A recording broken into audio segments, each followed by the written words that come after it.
أهلاً بالجميع. دلوقتي هتعرفوا إزاي تقدروا تعملوا حيطة حقيقية قوية ومتينة وكمان متخفية على شكل طوب ديكوري بطريقة بسيطة ورخيصة ومن غير ما تحتاجوا تكونوا صنايعية أو عندكم خبرة في البناء أو الجبس أو النجارة. وكمان الفيديو ده بيوضح إن تقنية البناء الرخيصة اللي بتستخدم مادة مركبة واللي بتتكون بنسبة 90% على الأقل من الفوم الخفيف البوليسترين المبثوق بقت صعب جداً تتوقف أو حد يقدر يمنعها، رغم أنف المقاولين الجشعين ومصنعي المواد الغالية اللي في الوقت الصعب ده لازم نقولهم بكل وضوح: لا، مش هنمشي وراكم. لما صاحبي كوستانتين من قناة باتينا أوسادبا اتفاخر بالشغل اللي عمله قريب، قررت فوراً إن المعلومة دي لازم توصل كمان لمتابعين قناة أغاني ياشا كوسياك، خصوصاً إنه طريقة كوستانتين مختلفة عن اللي أنا استخدمتها في مشروع بيت ب$1000، لأنه عمل الحيطة من غير أي هيكل خالص وعلى طول في المكان اللي محتاجه. أنا الأول صنعت الحيطان وبعدين ركبتهم في الهيكل، وكمان في اختلافات عن طريقة بناء الحمام الأوروبي اللي عملناه من غير هيكل. عشان كده من غير كلام كتير اتفرجوا وشوفوا كل حاجة بسرعة وبساطة. أول حاجة لازم تعملها هي تحدد مكان الحيطة اللي هتبنيها وتعمل العلامات. كونستانتين بيعمل ده باستخدام ميزان الليزر عشان عنده واحد. كمان ممكن تستخدم ميزان المياه العادي أو ميزان الخيط أو حتى خيط مربوط فيه وزن من غير أي مشاكل. هتحتاجوا سكينة حامية، ممكن تستخدم سكين قطاعة بشفرات قابلة للتغيير، أو ممكن تشحت سكينة عادية كويس وما تزودش المخلفات. العالم اللي كله حاجات للاستخدام مرة واحدة بقى يضايق شوية شوية. وعميلة سن السكينة الصح شكلها ممتع.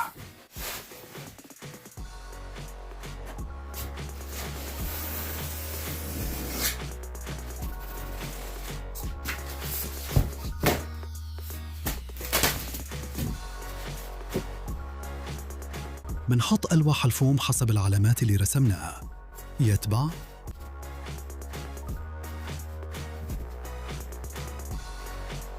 فيه طرق كتير ممكن نثبت بيها الألواح دي في وضع رأسي. صاحبي استخدم لوحين خشب مستقيمين وقطعة خشب صغيرة. هو قرر يعمل التركيبة دي. دلوقتي كل حاجة ثابتة ومتماسكة. بعد كده كل الوصلات بتتسد بالفوم كويس. الأفضل تستخدم فوم مخصوص للفوم بوليسترين، بس ممكن كمان تستخدم الفوم العادي بتاع التركيب. زمان كنا إحنا اللي بنعمل حاجات بنفسنا، والناس اللي بتحب الDIY خصوصاً اللي نقلوا من المدن للريف كانوا بيتشافوا كأنهم غريبي الأطوار. لكن دلوقتي لأ، عددنا بيزيد بسرعة، وفي بعض الناس بقوا حتى شايفين فينا ناس مستنيرين. أولاً المدن ما بقتش الأماكن الأفضل للحياة الآمنة زي زمان. وثانياً اللي مش هيتعلم يجيب مواد رخيصة ولا يتقن التقنيات الاقتصادية ولا يتعلم يشتغل بإيده ممكن يكون مصيره حياة بائسة. عشان كده اشتركوا معايا وهنفكر سوا ونطبق طرق البناء الرخيص. اللوبة خلصت، كنتوا عايزينها خدتوها.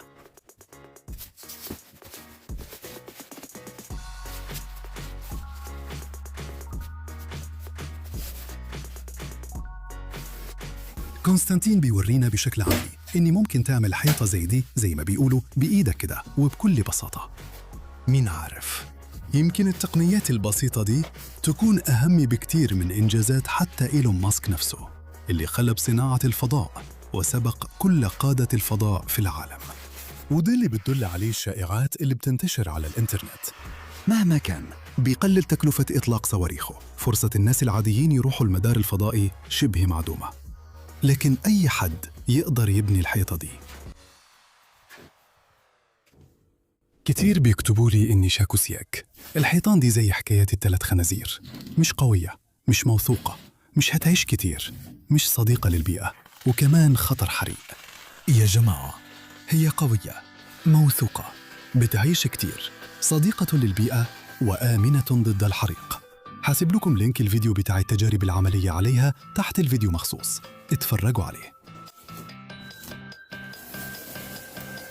كوستانتين بيشيل الفوم الزيادة والحيطة بتاخد شكلها، بس لسه طبعاً مش قوية خالص.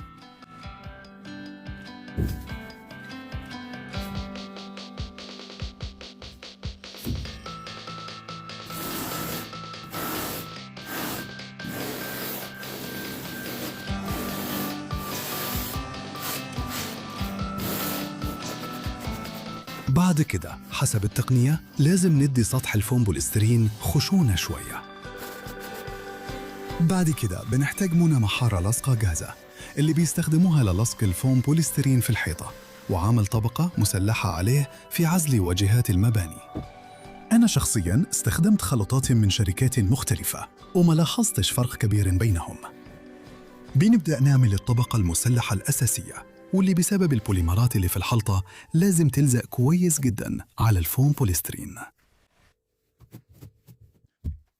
المسطرين المسنن بيسمحوا إننا نفرد الخليط اللاصق بسمك متساوي. وبرضه كجزء من تجربة في مشروع بيت ب$1000 استخدمت أرخص لاصق بلاطن لعدة حيطان، وبعد تقريباً سنة من الاستخدام ما لاحظتش أي فرق. المخاطرة عشان توفر أكتر أو لأ ده قرارك أنت. كل الحيطان بتاعتي عملتها وهي في وضع أفقي، وده خلاني أقدر أشتغل من غير ما أحتاج أي مهارات في المحارة. بس زي ما صاحبي بيورينا للحيطان دي فعلا مش محتاجين مهارات محارة خالص، الخليط بيمسك كويس جدا في السطح. شبكة الفايبر جلاس المقاومة للقلويات بتيجي من ماركات وشركات مختلفة، احنا دايما كنا بنستخدم أرخص نوع. الشغل ماشي كويس،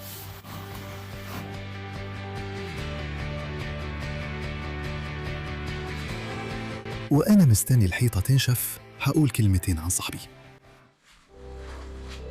كوستانتين فيريفين البيلاروسي بيحاول يبني عزبة زراعية بيئية ومطبخ ريفي. هو بيعدل وصفات إيطالية عشان تناسب المنتجات المحلية عندنا، علشان يخليها متاحة أكتر في مناطقنا اللي مش غنية. كيلك في صوص الطماطم مع الفطر. وأنا بتفرج على صاحبي وهو بيعمل البيتزا بحماس، جه في بالي سؤال، يمكن الشعب الإيطالي أصله بيلاروسي من زمان؟ الشتاء اللي فات أنا كنت ضيف في العزبة اللي لسه بتتجهز، وشاركت كمان في تركيب باب دافي جدا اللي كونستانتين عمله بتقنية فريدة من نوعها. الباب ده برضو استخدموا فيه الفوم، والتكلفة كلها كانت $9 بس. على قد ما أقدر أنا حاولت أساعده بكل جهدي، ويبدو إني فعلا ساعدت. كان في شرار بيطير.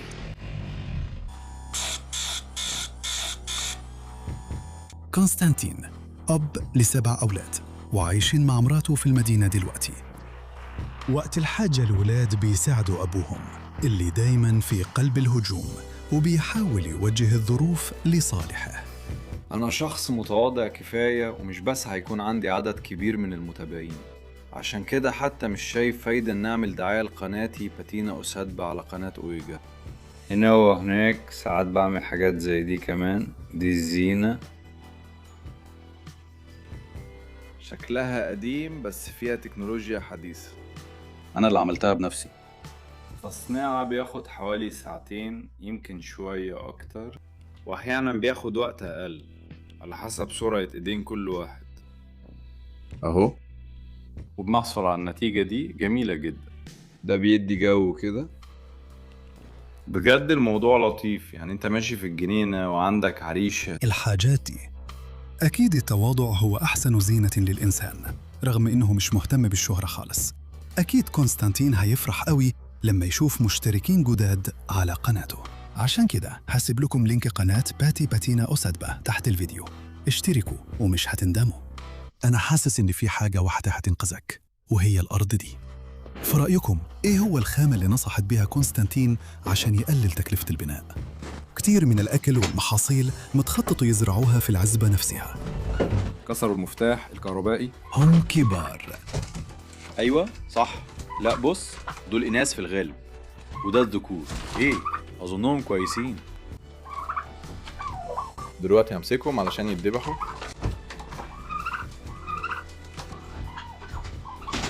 يتبع. بيرتعش بس مش زي ما كان بيرتعش قبل كده.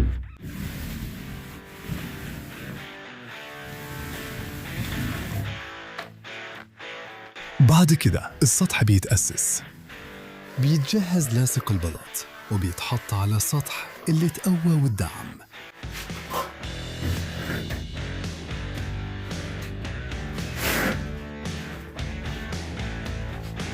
المكتبة. الوقت بيعمل شغله. Если его немного ускорить, работа идет совсем по-другому. الآخرين. Делает профессионала.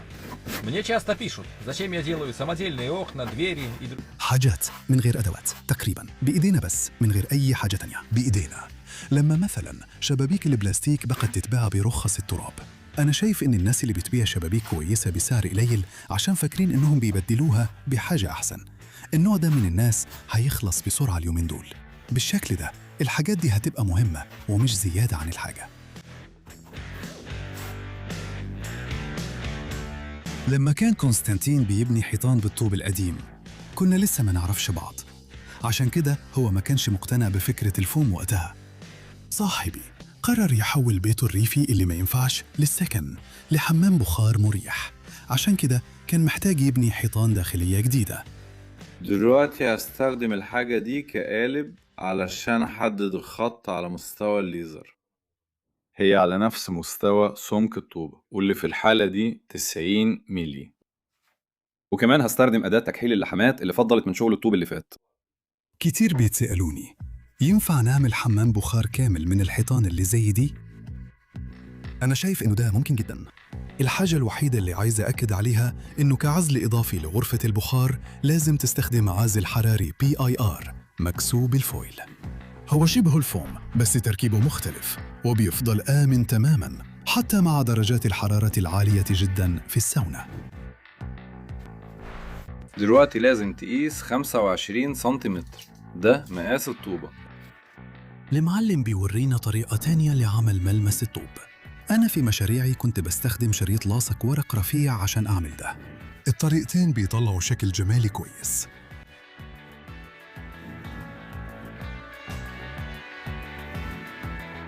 وهنا بنقيس 12 سنتيمتر. افتكرت ان عندي ميزان عادي كمان. هو على الأفقي مش بيظبط. الفقاعة هناك اتكسرت.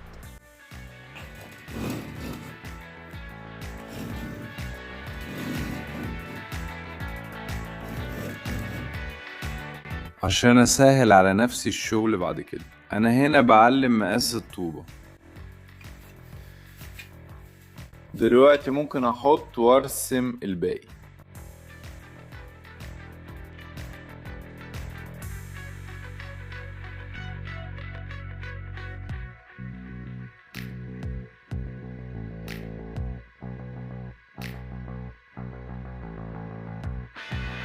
دي الحيطة اللي طلعت معايا بس لسه مخلصناش.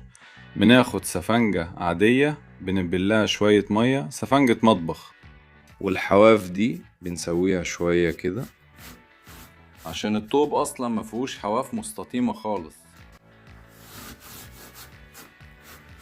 وأقصد الحواف في الحدة دي كلها بنخليها مدورة شوية اهو. الطوب ده انا اللي عملته صح؟ أيوة. الباقي لا.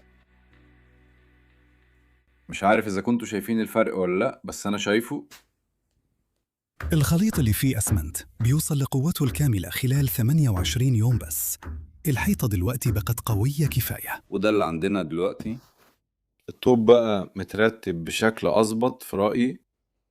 صفوف الطوب اللي رصيناها بشكل مؤقت متطابقة تماماً مع صفوف الطوب الحقيقي، وده المفروض بعد كده يخلي الجدار الخفيف جداً والسهل جداً في التنفيذ ويبان كأنه امتداد طبيعي للجدار الأصلي. كل الأسطح بيتحط لها برايمر.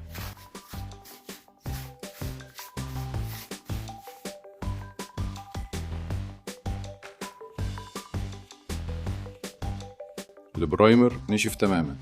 احنا البيلاروسيين كتير بينتقدونا اننا دايما بنحسب تكلفة شغلنا بالدولار الامريكي، ومش بس كده، تقريبا كل حاجة بنحسبها بالدولار. يا جماعة دي طبيعة تفكيرنا. انا طبعا فاهم ان الثقة في قوة العملة الوطنية مش حاجة سهلة، بس احنا شعب مش بنثق بسهولة. طلع لنا لون الفوم ده شكله شبه الفوم العازل تقريبا.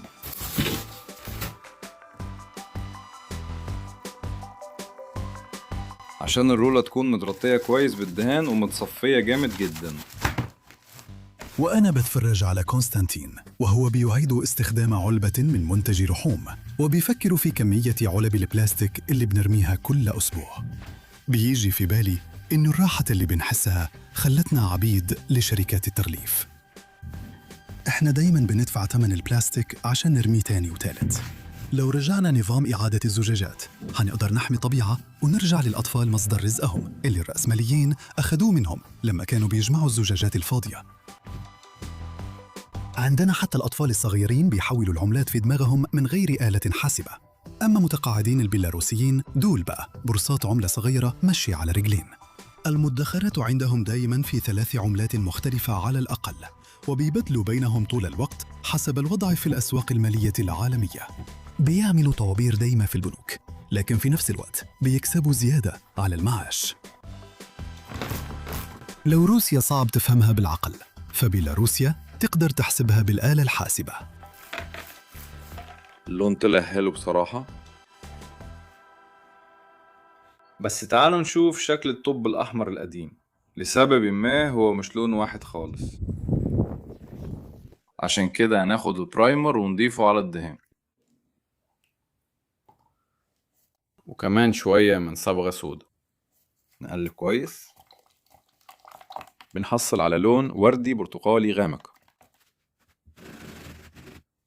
فيزا وماستر كارد طبعاً كانوا مريحين، بس وأنا معايا ورقة $100 كاش في جيبي دايماً بحس إني في أمان في أي مكان. للأسف المرة دي بسبب انخفاض الدخل بشكل كبير من القناة ما قدرتش أسافر لصاحبي في جزء تاني من البلد، عشان كده كل الملفات اللي كنت محتاجها للفيديو ده اتبعتت لي عن طريق الإنترنت. بس كده الموضوع بقى كأنه استخدام طوب قديم بتاع الأفران في بناء الحيطة، ومش بس طوب الأفران، كانوا بيفكوا الحيطان وكان فيه طوب زي ده بالظبط. دلوقتي أنا شغال على الموضوع ده كمان عشان كل حاجة تبقى شبه بعض أكتر وأقل اختلاف. يعني النتيجة طلعت حلوة فعلا، وده تقريبا اللي كل ده طلع عليه. اوبا، شكله لسه مش مظبوط قوي. هنا انا ضفت اكتر من البرايمر فبقى اللون الاسود شفاف اكتر. يعني لو عايزين تقللوا التباين بس حطوا اللون مع البرايمر وخلاص. كده بيكون اسهل تعدلوا الموضوع كله. اقصد مع البرايمر يعني. من غير البرايمر الموضوع بيكون اصعب شوية، بس في المقابل الالوان بتطلع اوضح. طيب من هنا كمان باين اكتر النتيجة اللي طلعت. ودلوقتي هغطي كل ده بالورنيش، وعلى فكرة في رأيي الخلفية طلعت كويسة. انا بستخدم ورنيش خاص للحجارة اكريليك اللي بيدي تأثير الحجر المبلول بعد ما ينشف.